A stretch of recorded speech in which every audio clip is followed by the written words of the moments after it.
सीमा सुरक्षा की अब बात करेंगे और गृह मंत्रालय की बात करेंगे, क्योंकि गृह मंत्रालय की तरफ से खास तौर पर निर्देश दे दिए जा चुके हैं कि जम्मू कश्मीर हो या बाकी सीमावर्ती कई सारी स्टेट्स हो, यूनियन टेरिटरीज हो, वहां पर सीमा सुरक्षा के ढांचे को मजबूत किया जाएगा। और इसी की बात चल रही है। आपको याद होगा कि पिछले दिनों गृह मंत्रालय की तरफ से एक खास मीटिंग ली गई थी। इसे अमित शाह, जो कि गृह मंत्री हैं, वो लीड कर रहे थे।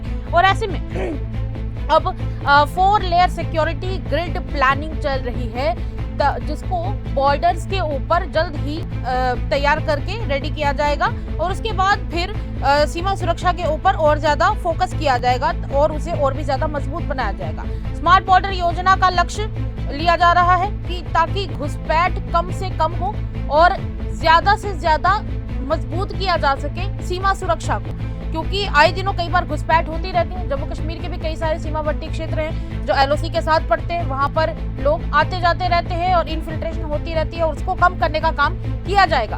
और इस विषय पर और जानकारी साझा करने के लिए मेरे साथ हमारे संवाददाता अमन शर्मा है, जो जानकारी साझा करेंगे। अमन, कहा जा रहा है कि मिनिस्ट्री ऑफ होम अफेयर्स की तरफ से एक खास ढांचा तैयार किया गया है। कहा जा रहा है कि 4 लेयर सिक्योरिटी सिस्टम है, जिसकी वजह से इन्फिल्ट्रेशन यानी घुसपैठ को जीरो किया जाएगा। क्या जानकारी पहुंची आपके पास?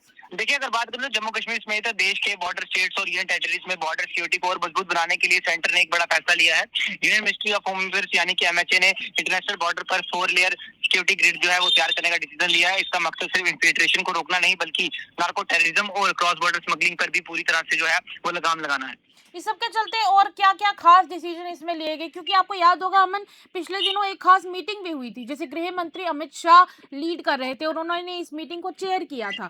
और आपको याद होगा कि कई सारे एसपीज भी यहाँ से गए हुए थे, और भी कई सारे स्टेट्स और यूनियन टेरिटरीज जो कि बॉर्डर पे पड़ते हैं, उनकी तरफ से भी कई सारे एसपीज गए हुए थे। तो क्या उसी दौरान ये खास डिसीजन लिया गया है जिसे इम्प्लीमेंट करने की तैयारी चल रही है? देखिए, भारत से होने वाली इन्फिल्ट्रेशन और पाकिस्तान की तरफ से चलाए जा रहे नार्को टेरर नेटवर्क को देखते हुए सेंटर ने बॉर्डर इंफ्रास्ट्रक्चर को नेक्स्ट लेवल पर ले जाने की तैयारी शुरू कर दी है।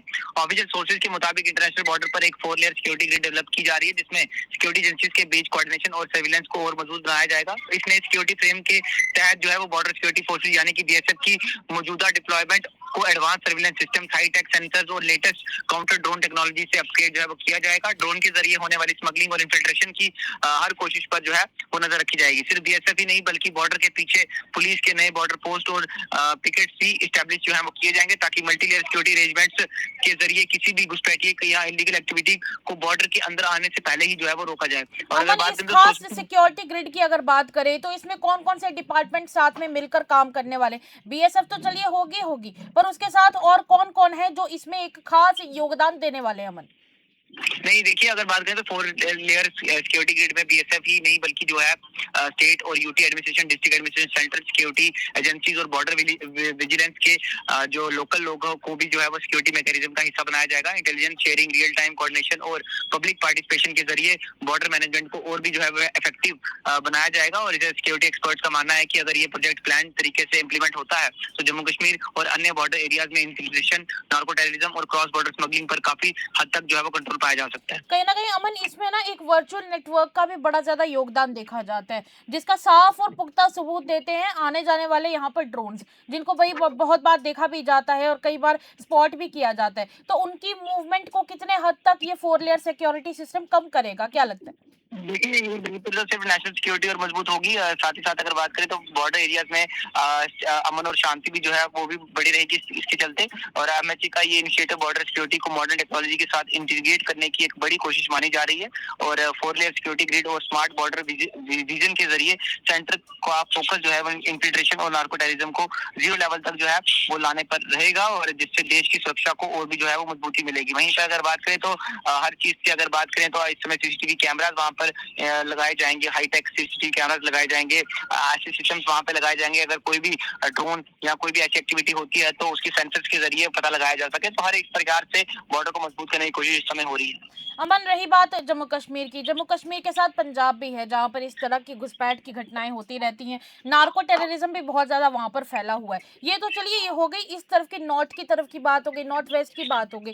पर अगर दूसरी तरफ की बात करें, ईस्ट की बात करें, दूसरी तरफ वेस्ट बंगाल है और भी कई सारे अलग-अलग स्टेट्स हैं। तो वहाँ पर क्या तैयारी और वहाँ पर क्या खास एहतियात बरते जाएँगे? कोई जानकारी? देखिए, फोर लेयर सिक्योरिटी ग्रिड है और इसको जो तैयार करने का डिसीजन जो है वो लिया गया है। और अगर बात करें तो काफी सारे हद तक जो है वो narco terrorism, cross border smuggling और हर जगह पर ये जो है इम्प्लीमेंट होगा। स्टेट्स हो चाहे फिर वो यूनियन टेरिटरीज हो जो कि बॉर्डर से लगती हैं, स्टेट्स या यूटी, तो उन पर ये इम्प्लीमेंट होगा। और उम्मीद है कि ये इम्प्लीमेंटेशन जो किया जा रहा है आने वाले समय में, ये काफी कारगर साबित होगा और नार्को टेररिज्म को भी जो है रोका जा सकता है। अमन, एक आखिरी सवाल इससे जुड़ा कि इमिग्रेशन जो खासकर होती रहती है कई बार, जो क्रॉस बॉर्डर इमिग्रेशन है, उसके लिए क्या कोई खास डिस्कशन इस दौरान हुई है या उसके लिए कोई खास स्टेप्स है?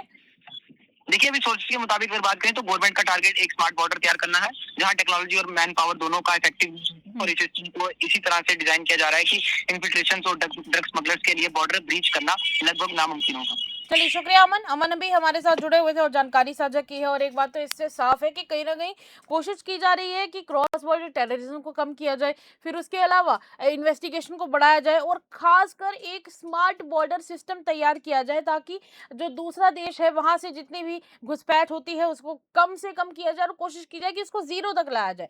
इसी के साथ ही सबके चलते जो पिछले दिनों भी गृह मंत्री अमित शाह ने एक खास मीटिंग की थी जिसमें कई सारे अलग अलग बॉर्डर स्टेट्स और यूनियन टेरिटरीज से एसपीज आए हुए थे और पुलिस के आला अधिकारी आए हुए थे। एक खास चर्चा उस दौरान ये रही कि आखिर इस होने वाले नार्को टेररिज्म को कैसे रोका जाए, इन्फिल्ट्रेशंस जो हो रही हैं उसको कैसे रोका जाए और इलीगल जो माइग्रेशन हो रही है उसको कैसे रोका जाएगा। तो इसके लिए कई सारी अलग अलग स्टेट्स और यूनियन टेरिटरीज जो बॉर्डर्स पे पड़ती है उनका खास योगदान इसमें लिया जाएगा और इस सबके चलते कोशिश की जाएगी कि जहां नॉर्थ की तो चलिए हमने आपको बात बता दी, वही दूसरी तरफ वेस्ट बंगाल है, असम है और कई सारी नॉर्थ ईस्टर्न स्टेट हैं जहां पर खास तौर पर इस इलीगल इमिग्रेशन को रोकने के लिए कोशिश की जाएगी और इस इलीगल इमिग्रेशन को खत्म करने के प्रयास चलेंगे। चलिए, तब तक के लिए इतना ही। आप तक और भी खबरें हम पहुंचाते रहेंगे। बने रहिएगा द न्यूज़ के साथ।